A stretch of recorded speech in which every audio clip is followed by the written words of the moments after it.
Welcome to Yankee Stadium. In this episode of The Frieze, I'm back from the IL, and baseball faces another deadline today. Yankees president Randy Levine sounds worried. Also, the Yankees fill out their coaching staff. Welcome back to Bam Bam, Hensley Mullins. Next, speculating on whether or not the Yankees will bring back Brett Gardner and why I think that could be the Yankees' first move after lockout. And finally, why a Texas Rangers prospect injury means Isaiah Kiner-Falefa is likely off the table and how that affects the Yankees' shortstop situation. This is hopefully the final lockout episode of The Frieze. Here comes the new logo. Good afternoon. How do you like that? What a play by Judge. Swings and this is strike three. And the Yankees win again.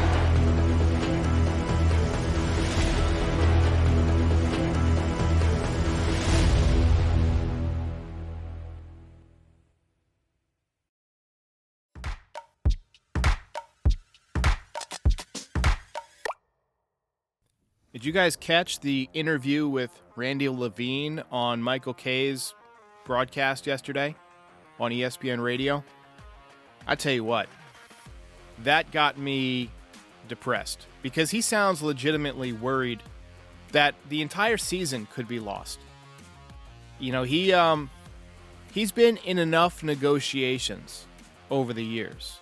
You know, he's negotiated major deals that he understands that neither side is being flexible right now. Yeah, we've seen a little bit of movement here and there, you know, according to reports, but it sounds like these two sides are really locked in, and that's bad. Because if you end up missing much more time, you know, you miss the entire month of April, well, then the players are going to say, well, we want to be paid for April now. You know, it adds to the things that you have to negotiate. It just makes the deal more complex. So it's a tough situation right now. Ken Rosenthal reported this morning that Tuesday, March 8th, today, as I'm recording this, is the deadline to get a 162-game season. Now, the season was scheduled to begin on March 31st. I've always thought March 31st is kind of early for baseball because you get snow still in a number of areas. And I've always kind of liked about an April 4th or 5th start. You know, get that extra week for the snow to melt and go away. But we've seen opening days even later than that in the past. I don't think Major League Baseball wants to miss Jackie Robinson Day, April 15th. So I think that if you can get baseball up and going again, you know, sometime around April 10th or whatever, you can just take the series that you've cut off from the beginning of the season and lop them on at the end of the season, the back end of the season. That'll mean that the Yankees finish off against Houston and then the Texas Rangers if you go in backward order. So, you know, that could be tough. Rosenthal said that if they do somehow reach a deal today, and I'm not holding my breath here. I've been watching this closely all winter, and they've disappointed me over and over again. But if they do reach a deal today, sounds like players would report Friday, which would give us a couple of days to ratify, and presumably teams could make trades, teams could negotiate with free agents, and I think between, let's say, March 10th or 11th and March 18th or 20th, you're going to see an enormous amount of moves over a few weeks.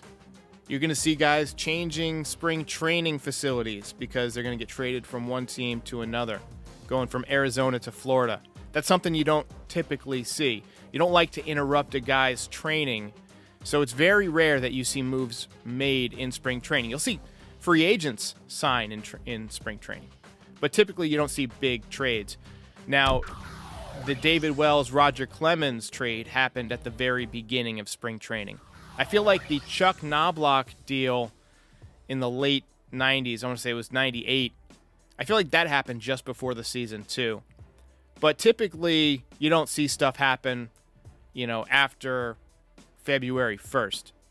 So if you start later, you just extend the season a little bit later. You can still get in 162. You push back the playoffs. I have a trip to Vegas planned during the first week of November, so you might get a couple of live episodes from the Strip if the Yankees are in the postseason, if indeed there is a season. I am back from the IL. You guys haven't seen me post in 4 or 5 days. Saturday night, I was reaching into a tool bag to grab a tape measure, and I had a saw blade in there that was sitting the wrong side up, and it just sliced off the tip of my ring finger on the left hand. Now, it didn't slice off any bone. It just got basically the skin between the bone and the fingernail just peeled off like the top of a hamburger bun. So I had to go to the ER and get it put back together. And I've been kind of on the IL, just kind of resting the last few days. And so what you're going to see for the rest of this episode is stuff that I cut together before the injury, and some topics that I wanted to talk about. So enjoy this episode. Let's talk about Bam Bam.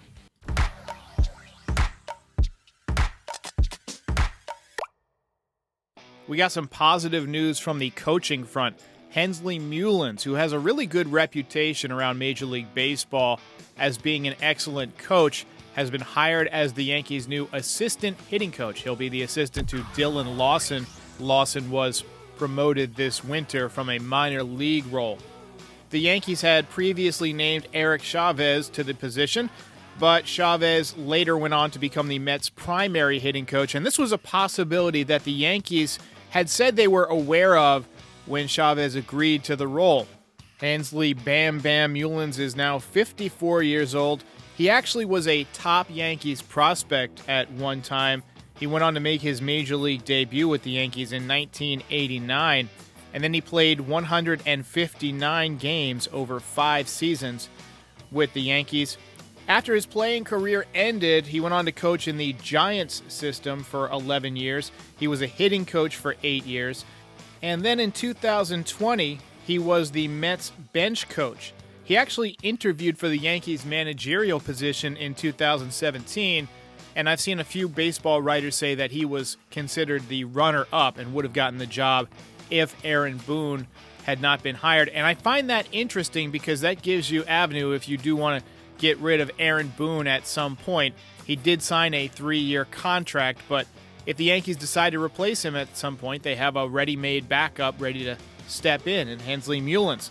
Hensley is known as a guy who can connect with the players. He speaks 5 different languages, and in the article by the New York Post this morning, he said, "I'm a guy that likes to go around the clubhouse talking to guys and finding out how guys are feeling so that I have an understanding of what's going on. You have to understand, as a coach, you're kind of a psychologist at the same time." And that makes a lot of sense. You got to deal with guys who are having ups and downs, keep them focused when maybe they have some off-the-field issues or they have a contract issue coming up, something like that. Overall, nice pick for the Yankees, I think.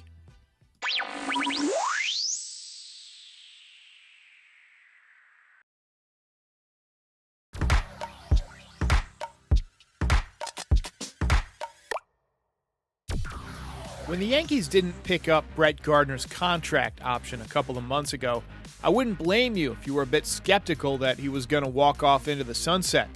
After all, Brett Gardner has said repeatedly that he has no plans to retire, and he's a guy who usually signs his contracts just before the beginning of spring training anyway. He's typically one of the Yankees' final moves. But this year might be a little bit different. If the Yankees do decide to bring back Brett Gardner, it'll probably happen right away. Look at it this way. The Yankees have a lot of work to do on their roster. They still need a shortstop. They'll probably do something to address center field beyond Brett Gardner. And they could use a first baseman and a left-handed bat. Now, some moves would accomplish multiple areas on this checklist, but you need some kind of a backup solution. And I think the Yankees view Brett Gardner as the safe bet. They know what they're getting from him, and they'll likely bring him back, even though a lot of fans will object to this and say that it's time to move on. But look at it this way.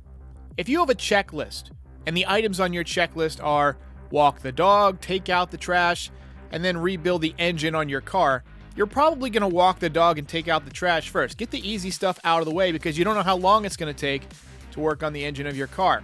I'd compare it to that. The Yankees don't know what kind of negotiations are going to take place with other free agents and with other teams, so Gardy is probably an easy negotiation. I'm neither comparing Brett Gardner to dogs or trash, but in the event the Yankees do bring him back, a 1-year, $2 million contract is probably not going to break the bank or require hours at the negotiation table. Hell, the Yankees may sign him as a placeholder while they try and upgrade the team in other ways during the season via trades. This is going to be an unusual season for sure, and though Brett Gardner is likely finished as an everyday player, at least he mostly stays healthy and can play the outfield, hit from the left side, and he's a good clubhouse guy. Statistically, 2021 was a mess, so I don't blame you if you're ready to move on. He wasn't even supposed to be an everyday player last year either, but he ended up playing in 140 games, posting a .222 average, a .689 OPS, and hitting 10 home runs. Look, he's nearing the end. Is he still useful? Sure, but not as an everyday player. But if he is playing this year, the Yankees are probably going to get it done right away, and my bet is it's the first thing they do.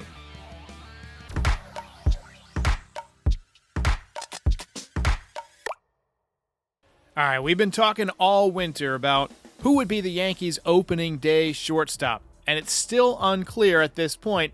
Just before lockout began, the Yankees were linked to Isiah Kiner-Falefa, a defensive whiz from the Texas Rangers that's been displaced by the signing of Corey Seager to a 10-year contract, and if not by that, then surely by the Rangers signing another infielder, Marcus Semien.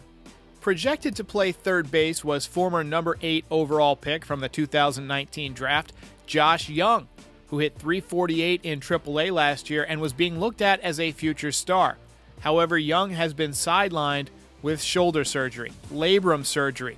That's the same injury that essentially ended Greg Bird and has severely hampered the career of Miguel Andujar. He's out for the season, meaning Kiner-Falefa will probably be the Rangers' everyday third baseman.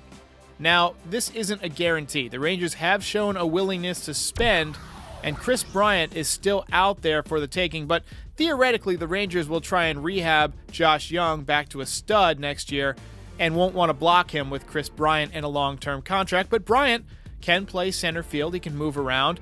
Stranger things have happened. Anyway, Kiner-Falefa is probably off the table for the Yankees.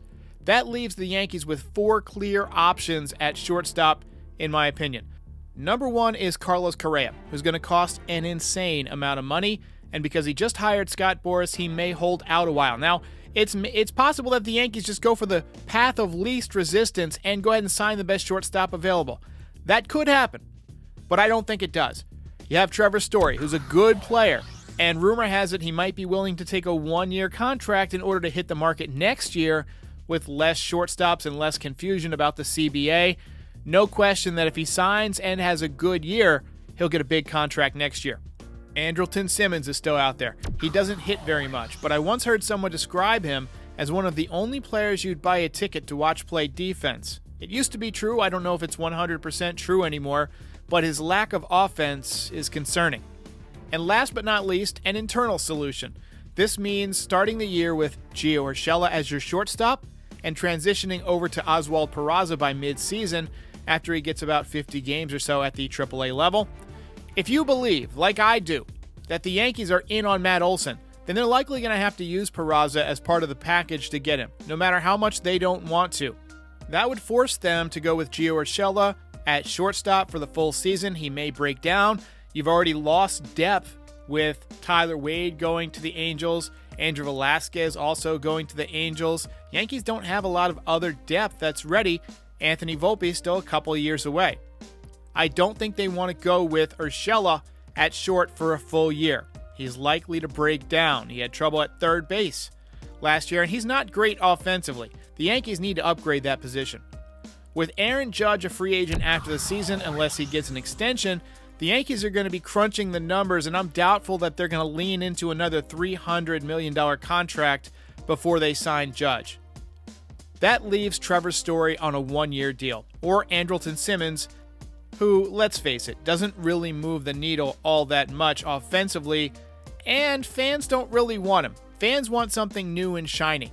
And coming out of a lockout where people are kind of ticked off, I think you're going to go with the best option. I think a 1-year, extremely big contract for 1 season for Trevor Story feels like the right scenario to me. Best guess, if Kiner-Falefa really is off the table, the Yankees get Trevor Story by default on a 1-year deal with maybe a multi-year option in case he plays really well and the Yankees prospects stumble a little bit. I could be wrong. After all, I'm closer to Nostradamus than Nostradamus, but that's how I see it right now. Trevor Story, Yankees shortstop. Matt Olson, Yankees first baseman, and maybe Seiya Suzuki, Yankees center fielder, and I think they're going to get a pitcher too. Carlos Rodon seems like the guy.